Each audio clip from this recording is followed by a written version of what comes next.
시청자 여러분 안녕하십니까? 헬로티비 뉴스입니다. 행정안전부가 부천시정연구원 설립을 최종 허가했습니다. 올해 초 승인 신청을 한 지 거의 1년 만에 들려온 소식인데요. 그동안 승인 절차가 왜 지연됐는지, 또 앞으로 남은 절차와 과제는 무엇인지 짚어보겠습니다. 조용익 부천시장 전화로 연결해 이야기 들어봅니다. 시장님 안녕하십니까? 네, 안녕하세요. 부천시장 조영익입니다. 네, 부천시정연구원은 원래대로라면 지난 7월 개원했어야 했는데 행정안전부 승인 지연이라는 변수가 있었습니다. 예상보다 승인까지의 과정이 지체된 이유는 무엇입니까? 예, 저희가 작년에 시정연구원 설립과 관련된 조례를 제정하고 올해 1월 말에 행정안전부에 시정연구원 설립 허가를 신청했는데 잘 아신 것처럼 그 사이에 뭐 계엄 전국이 있었고 그다음에 대선 전국이 있었고 대선 직후에는 또 민생회복 소비 쿠폰을 발행을 했었고 또 지난 9월 달에는 국가정보자원관리원회 화재가 나서 행안부가 이를 처리해야 되는 아주 중요한 일들이 생겨서 여러 가지 국정 현안이라든지 외부적인 요인에 의해서 절차가 좀 지연된 측면이 있습니다. 그래서 저희도 이제 올해 안에는 설립 허가를 받아야 돼서 저도 행안부하고 지속적으로 협의를 해왔고 우리 부천시정연구원의 설립의 필요성에 대해서 말씀을 드리고 행안부에서 적극적으로 검토한 이후에 설립 허가를 받게 됐습니다. 네, 그렇지만 결과적으로 행안부 승인을 받았습니다. 앞으로 남은 과정도 궁금한데요. 정식 개원은 언제쯤 이뤄질까요? 예, 저희가 그 재단 그 설립 절차를 완료하는 대로 연구원장과 연구원들을 저희들이 모셔야 되기 때문에 채용 절차를 거쳐서 바로 추진할 텐데 대개 한 서너 달 정도가 예상이 되거든요. 그러면 내년도 상반기에 한 3, 4월쯤에는 저희가 개원할 것으로 예정을 하고 있습니다. 네, 지금까지 오기도 쉽지 않았습니다. 부천시의회 반대도 컸던 현안이고 연구 환경 자체도 과거와는 많이 달라진 것도 사실입니다. 그만큼 앞으로가 중요할 텐데요. 부천시정연구원이 개원한다면 주로 어떤 연구를 맡게 됩니까? 네, 그 각 기업도 그렇고 국가도 그렇고 그 연구소나 연구원에서 해야 될 일이 참 많습니다. 우리 부천시도 이 거대한 도시에 여러 가지 이 문제점과 풀어가야 될 숙제 앞으로 과제들이 있는데 이 부천시의 이 다양한 문제들을 연구해내고 정리해 나가고 방향을 정할 싱크탱크가 필요하죠. 부천시의 여러 데이터들, 연구 과제들을 잘 묶어서 지속 가능한 부천시의 내일을 진행해 나가야 되는데 저희 부천시도 이제 철도 도로망이라든지 대장 신도시 첨단 산업단지 신도시나 원도심의 그 균형 개발 문제, 인구 문제, 뭐 다양한 문제들이 있습니다. 이런 문제들을 세계적으로 과학적으로 연구하고 그 자료를 만들어서 방향을 제시하는 이런 역할을 해야 될 거라서 저희들이 부천에 특화된 정책 지원 기관 싱크탱크로서의 역할을 맡게 될 겁니다. 대개는 뭐 국가의 연구원이나 광역단체에서 하는 광역단위 연구원들이 있는데 이곳에 영역을 맡길 경우는 되게 일반적인 기준을 가지고 그걸 해당 지자체에 적용하려는 경향들이 있어서 각 도시마다 그 도시의 특성에 맞는 고유한 정책 연구원이 있어서 일관되고 지속 가능한 연구 결과와 과제들을 가지고 그 데이터들을 쭉 관리할 필요가 있습니다. 그렇게 돼야지만 그 도시만의 특성에 맞는 여러 과제들을 잘 준비할 수가 있기 때문에 저희 부천시정연구원도 기존의 국가나 광역 단위의 연구원들이 가졌던 여러 가지 문제점들과 성과들을 잘 비교를 해서 우리 부천시만의 고유한 데이터와 부천시만의 앞으로 나아갈 방향들에 대해서 과제들에 대해서 심도 있게 논의할 그럴 예정입니다. 네, 시장님 오늘 말씀 여기까지 듣겠습니다. 고맙습니다. 네, 감사합니다. 네, 지금까지 조용익 부천시장과 이야기 나눠봤습니다.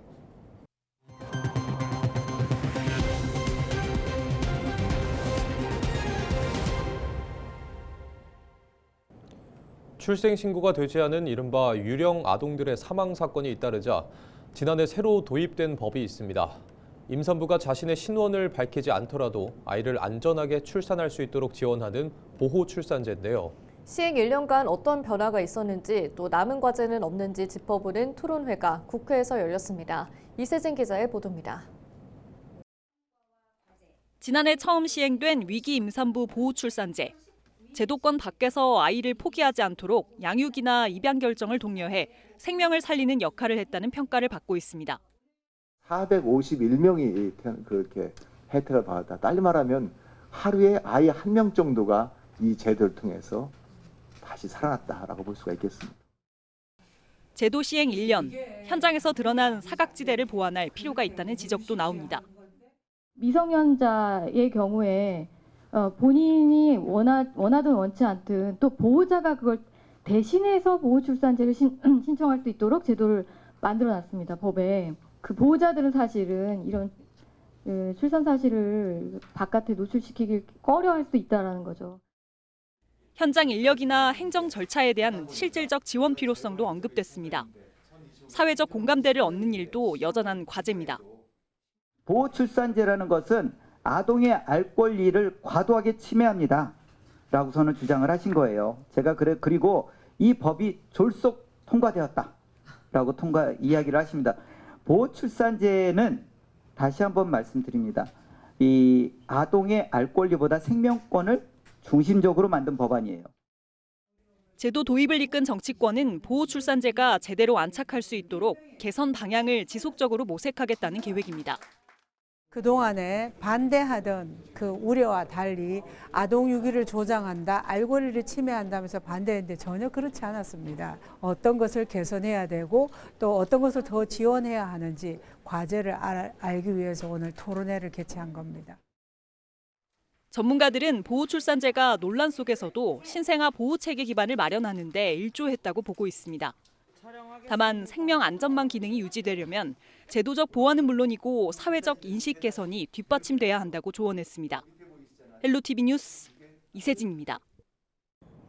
경기도는 코레일 철도노조와 서울교통공사 노조 총파업에 대비해 시외 광역 시내버스 증차와 마을버스 막차 시간 연장 등 도민 불편 최소화를 위한 비상수송 대책을 마련했다고 밝혔습니다.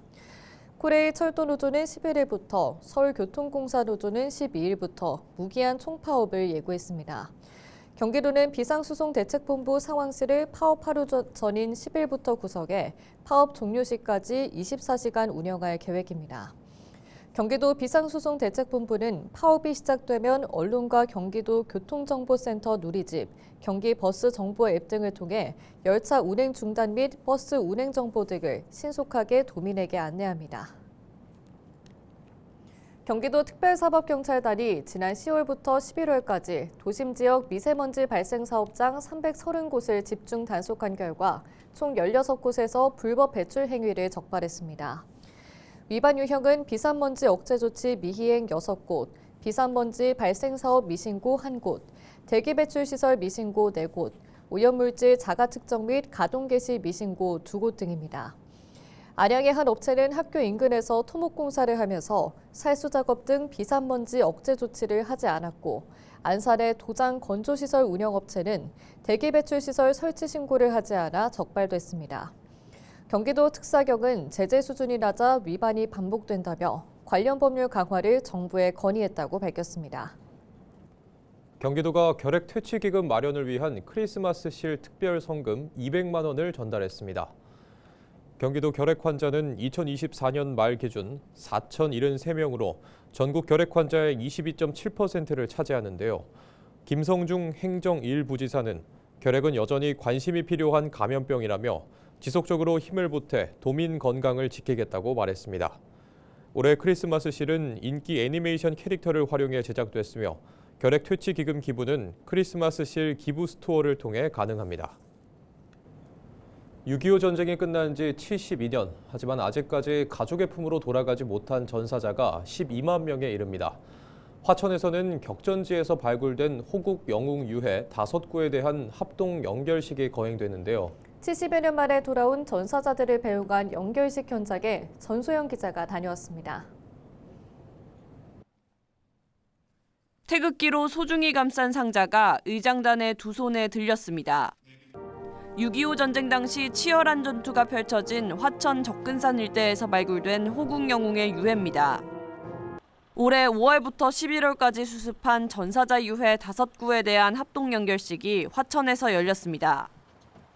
연결식에는 발굴 작전에 참가한 장병들과 6.25 참전용사, 보훈단체 회원 등 120여 명이 참석해 넋을 기렸습니다. 장병들은 70여 년 만에 조국의 품으로 돌아온 선배 전우에게 국화꽃을 올리며 감사와 존경을 표했습니다.